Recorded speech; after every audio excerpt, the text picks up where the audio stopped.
Membongkar mitos larangan duduk di depan pintu.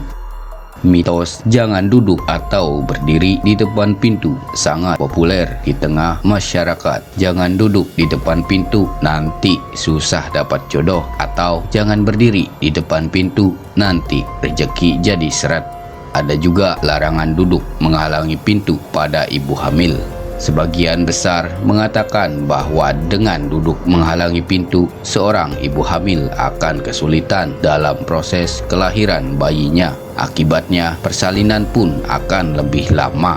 Bahkan ada yang melarang duduk di depan pintu karena mengganggu makhluk halus yang sedang melewati pintu tersebut.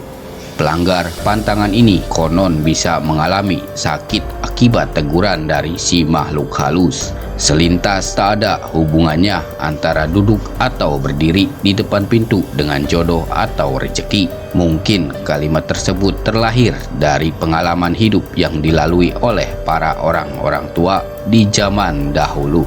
Mitos pantangan ini biasanya diperuntukkan bagi seorang gadis. Hal ini dilakukan untuk menakut-nakuti atau mencegah agar sang gadis tidak duduk di depan pintu rumahnya. Pantangan ini muncul karena zaman dulu ada kebiasaan para wanita yang suka mencari kutu atau melakukan tradisi nginang dengan cara duduk berjejer di depan pintu. Kebiasaan itu berlangsung turun-temurun sehingga warga yang merasa terganggu lalu membuat larangan ini. Dari berbagai mitos itu ada beberapa penjelasan yang ternyata bisa dinalar. Yang pertama, seorang gadis dilarang duduk di depan pintu karena akan menghalang-halangi orang yang akan keluar masuk rumah, termasuk tamu yang akan melamar sang gadis. Yang kedua, berdiri atau duduk di depan pintu adalah perbuatan yang bisa menyulitkan orang lain yang akan masuk dan keluar melalui pintu tersebut. Yang ketiga, bagi ibu hamil, larangan duduk di depan pintu ternyata ada alasannya.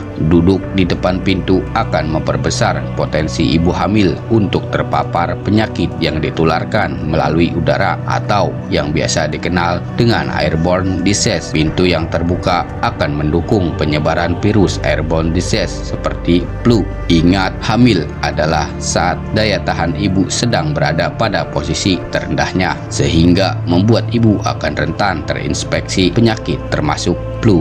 Yang keempat, dari sisi kesehatan, duduk menghalangi pintu juga berpotensi membuat masuk angin. Yang kelima, dari sisi agama, Nabi Muhammad SAW pernah bersabda, barang siapa yang mempermudah kesulitan orang lain, maka Allah Subhanahu wa Ta'ala akan mempermudah urusannya di dunia dan akhirat. Hadis riwayat Muslim. Dengan duduk-duduk di depan pintu akan mempersulit lalu lalang banyak orang, maka lebih baik tidak duduk di depan pintu agar tidak mengganggu orang lain dan urusan kita juga dipermudah olehnya.